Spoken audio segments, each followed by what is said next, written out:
The IMF, as you rightly say, you are following a lot of the recommendations in their Article 4 report on the UK economy. You must acknowledge, you cannot deny the reality that since October last year...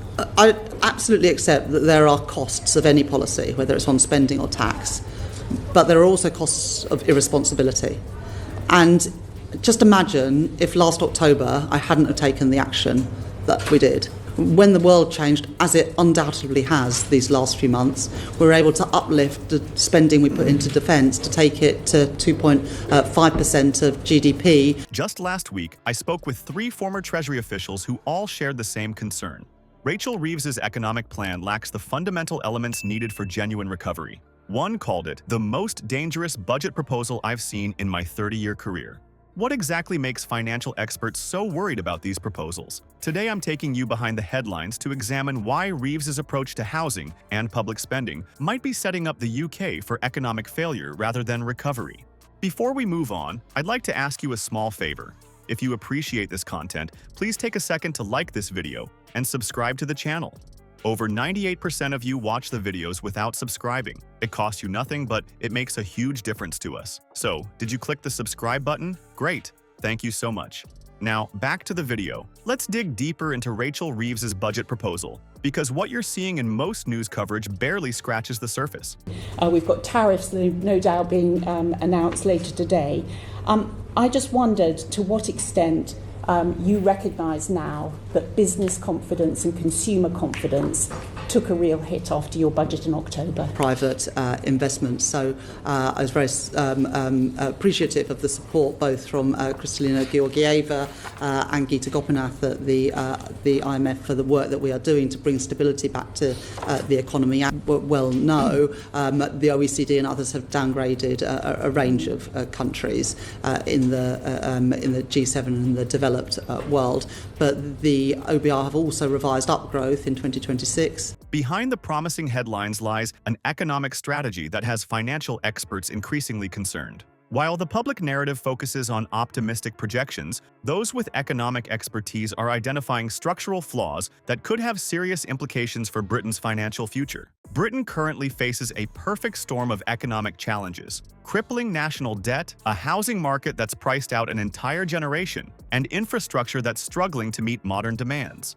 These aren't new problems. They've accumulated over decades under various governments. What's troubling is that Reeves's budget claims to address these fundamental issues while simultaneously promising fiscal restraint, a mathematical impossibility when you examine the actual numbers. The housing plan stands out as particularly problematic. The ambitious target of building new homes sounds impressive in theory, but crumbles under scrutiny. Housing economists have raised legitimate questions about how this massive construction initiative will actually materialize. Where exactly will these homes be built? How will the necessary infrastructure, roads, schools, utilities, be funded and developed? These aren't minor details, but fundamental prerequisites for any serious housing strategy. In those 5 months, their forecast for inflation this year has gone from 2.6% to 3.2%. Obviously, you highlighted the fact that their growth forecast has halved from 2% to 1%. The IMF were very supportive of what we did in the budget last year to put the public finances back on a firm footing, and they were also very supportive of the fiscal rules that we announced, both to bring stability to the public finances. Despite the welfare reforms that were announced alongside the Spring Statement, they're expecting debt interest to be over 30 billion higher over the next 5 years. What's missing is what one source describes as a real detailed plan with funding, land allocation, and a comprehensive vision. This isn't merely an administrative oversight. It's the difference between a genuine solution and political theater. Consider the practical realities: acquiring suitable land, navigating complex planning permissions, developing infrastructure, and actually building quality homes, all while maintaining affordability, requires meticulous planning and substantial, consistent funding. The timeline proposed in the budget appears disconnected from these realities. Housing economists who understand the complexities of large-scale development projects have expressed skepticism about whether the proposed budget constraints and timelines reflect the actual resources required. Building homes isn't simply about allocating money. It's about coordinating a complex ecosystem of regulations, materials, skilled labor, and infrastructure development. none of which appear to be adequately addressed in the current plan. This pattern of grand promises without substantive implementation details extends beyond housing. One Treasury source bluntly characterized the overall approach as a glorified wish list rather than an actionable plan. This assessment cuts to the heart of the problem: policy proposals that sound appealing but lack the concrete mechanisms necessary for successful execution. Growth in this economy, the confidence of businesses, the confidence of consumers, has been considerably worse than you were hoping for when you announced that budget. I mean, you must be able to see that. Put the public finances on a firm footing, to put more money into the NHS, which has seen for 5 months in a row NHS waiting lists fall, and 2 million additional appointments in the National Health Service. Raise money from the international development budget. Yes, but if we hadn't have made those decisions last October in the budget, there would have been other demands on those budgets. The public deserves more than vague aspirations. They need credible, detailed strategies that acknowledge both challenges and constraints. The contradiction between Reeves' public messaging and the actual budget allocations raises further questions about transparency. While she champions fiscal responsibility in press conferences and interviews, the budget itself reveals significant spending increases without clearly identifying sustainable revenue sources.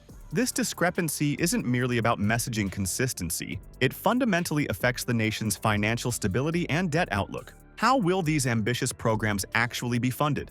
The budget remains conspicuously vague on this critical question.